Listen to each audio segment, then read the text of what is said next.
Le cobalt. Il est à ce jour au cœur des enjeux stratégiques, économiques, scientifiques, sociaux et sécuritaires mondiaux. Si le pétrole a été au centre des intérêts géostratégiques au XXe siècle et le levier moteur de croissance pour les pays du Golfe, le cobalt l'est ou devrait l'être pour ce siècle et pour la RDC.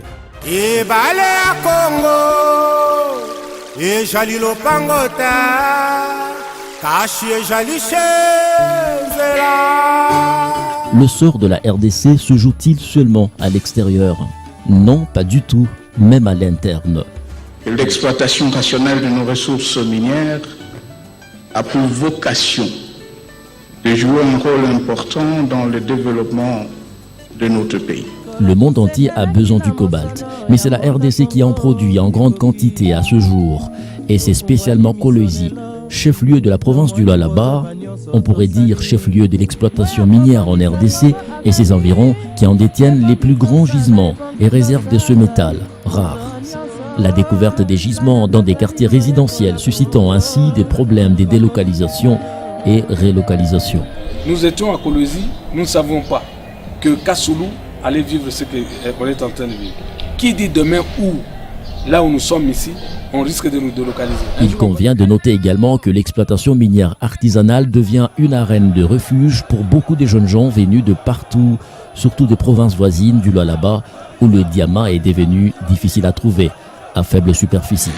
La Constitution de la République, en son article 30, permet la libre circulation des personnes. Cette disposition permet à tout Congolais d'évacuer librement sur tout l'espace de la République, de s'établir sur tout site choisi, ciblé, selon ses raisons. Les ONG internationales, les médias internationaux n'ont pas arrêté de crier deux fois avec une émotivité négative et exagérée la présence des enfants et des femmes dans les carrières et mines, sans évoquer en amont les causes profondes et fondamentales de leur présence sur ces lieux. C'est comme Kassoulou 2 aujourd'hui ici à Kolwezi, où les gens creusent dans des maisons, comme on creusait dans Kassoulou, ou comme disons, le cobalt a suivi les gens chez eux dans leur maison. Et lorsque c'est dans sa parcelle et que cette personne exploite cette parcelle, on en creuse des minéraux, il est impossible que vous dites qu'on ne va pas trouver les enfants, parce que c'est sur cette parcelle où se trouve la femme enceinte, où se trouvent les enfants qui vont jouer avec des minéraux. Avec la fréquence des accidents, la présence des enfants, qui est de la confusion. Ils ont peut-être raison, mais ils peuvent nous faire confiance. Si vous visitez Toulouse aujourd'hui, plus d'accidents, plus d'enfants, et c'est eux-mêmes les creuseurs qui ont établi cette discipline. Mais est-il vraiment interdit à une femme d'être présente sur un site minier? Chez nous les Katangais, dans l'imaginaire du Katangais, une femme n'a pas le droit d'aller dans la carrière. Parce qu'on pense qu'elle va aller dans la carrière, le filon minéral va disparaître. Aujourd'hui, il y a le débat autour du cobalt. Au nom, il y a les enfants et les femmes vulnérables dans les mines. Et le cobalt doit être blacklisté. Eh bien, la province du Lualaba a mis en place toute une politique. Entre autres, je me limite juste au niveau du comité de surveillance. Il y a un comité de surveillance créé par arrêté afin de sortir et contrôler la présence des enfants mineurs et les femmes vulnérables, les femmes enceintes dans les mines. Nous travaillons acharnement là-dessus pour sécuriser. Et notre cobalt, classé produit stratégique, mérite d'être encadré avec toutes les stratégies pour qu'il ne puisse pas connaître un quelconque embargo. Banaandika batoto yangu kuanzia pale na mimi mama wangu ninatoka mkarie. Wale wote wanaanza kunionaka shikuya na hii mwili hapana juu ya merai nyumba. Hapa sasa Mungu anataka. Nous faisons des efforts pour apporter quelques innovations à travers la réforme que nous avons amorcée depuis quelques mois pour éviter justement de tomber dans l'irrégularité, de tomber dans ce que décrit la plupart des ONG et des médias au niveau international, la présence des enfants et la présence des femmes vulnérables. Il faut préciser des femmes vulnérables parce que il y a des femmes ingénieurs, il y a des femmes qui ont fait des études pour travailler dans les mines, il y a des femmes économistes qui peuvent travailler dans la chaîne, mais c'est plus des femmes vulnérables. Hata leo unapata produit ya 10% sawa zamani, leo ni paka 1%. Hakuna na kule utenda. Banapima ku Metorex. Chinois anakonesha ni 2%. Ukidiskite anatupa kule, uende kaite shefu yako akuya akupimie hiyo balance yenyewe médiocre. Ce cri et réclamations ont été portés aux autorités publiques, les invitant à intervenir car c'est du ressort de l'État de réguler l'activité économique.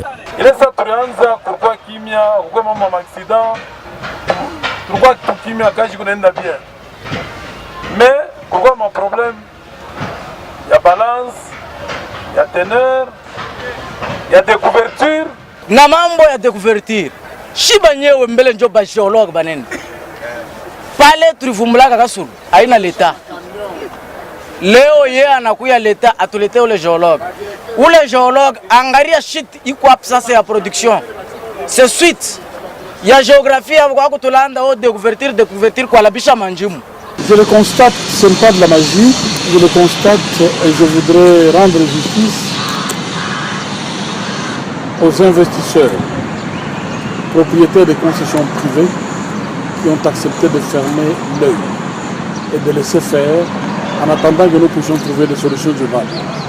La loi sur la sous-traitance constitue un cadre de régulation quitte aux Congolais de s'en approprier au lieu de laisser place aux étrangers qui interviennent sur toute la chaîne d'approvisionnement, se cachant parfois derrière les nationaux communément appelés boss ou nouveaux riches.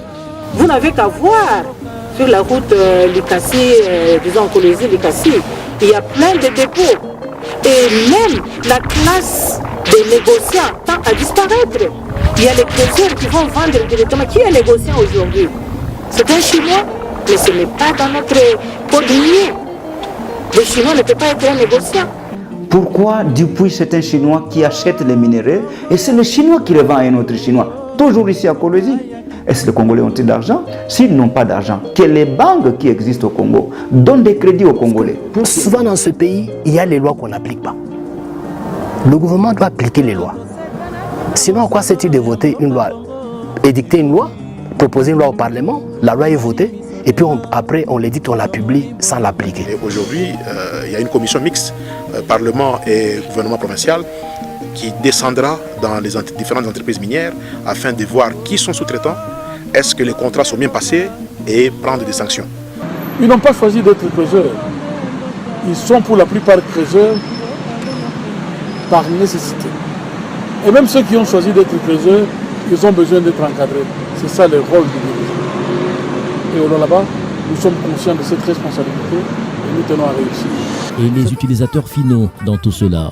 Apple, Volvo, Samsung, Volkswagen, Huawei, Tesla, la liste n'est pas exhaustive, devraient être en avant-plan dans cette lutte d'assainissement du secteur sur toute la ligne de la chaîne de production et d'approvisionnement. Car l'impression que les communautés locales ont est que ces utilisateurs tombent dans un cercle vicieux où eux seuls tirent profit de la machine d'exploitation en laissant ainsi des pans entiers d'exploitants en marge du système. Tout ça est dû à quoi? C'est parce que nous-mêmes parents, nous-mêmes creuseurs, on ne se retrouve pas. Nous sommes différents des Européens. Et ils sont vraiment très avancés que nous, qu'ils viennent nous aider, nous creuseurs, à nous retrouver. Nous disons aux utilisateurs finaux, ils ont la fondation. Il y a la fondation Apple, il y a la fondation Samsung. Il y a beaucoup d'argent dans ces fondations-là. Ils peuvent, c'est leur obligation morale, éthique.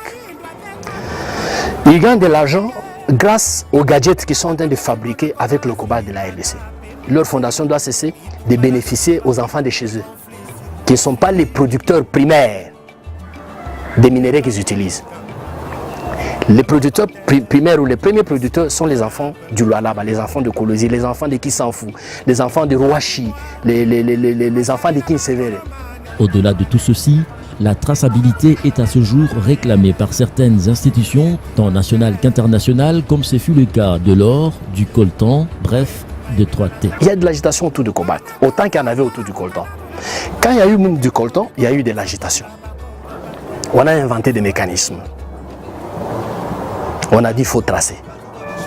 On a confié la traçabilité à Haïti, à ITRI, qui ont imposé une taxe immorale, une taxe illégale, une taxe non éthique. Et pourquoi seulement s'intéresser à tracer le cobalt aujourd'hui? Parce que le cobalt, on le produit, on l'exploite depuis des années. C'est parce qu'il y a boom. On ne veut pas que la RDC en profite. On trace et demain on va mettre l'embargo. Et ça, on ne va pas accepter. Nous sommes dans un pays avec beaucoup de ressources naturelles et c'est pour cela que nous méritons même qu'on nous appelle scandale géologique. Mais ces richesses, nous, la société civile, nous nous posons la question. Est-ce que ces exploitations minières profitent à la population congolaise? Et jusque-là, la réponse est négative. Pourquoi? C'est clair. Nous voyons que la pauvreté et le chômage dans la population indiquent qu'on n'en bénéficie pas. Si parmi ces leaders de ces maisons utilisatrices, il y en a qui croient encore que le peuple congolais est naïf, on a franchi le seuil de naïveté. Il faut éviter que ce silence se transforme en sentiment de révolte plus tard. Ce ne sont pas les compétences qui manquent, la richesse est déjà disponible.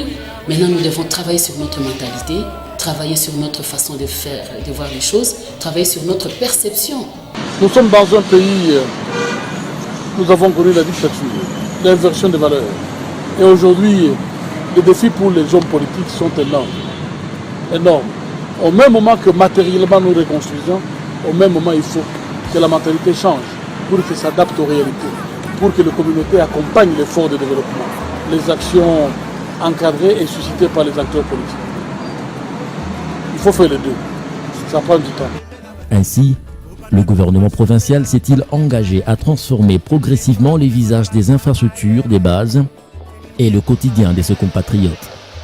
Écoles, hôpitaux, routes et voiries urbaines, édifices publics et institutionnels, complexes sportifs, récréatifs et touristiques subissent un travail, des refontes systématiques. Avec un peu de volonté, les choses sont possibles. Vivra, verra.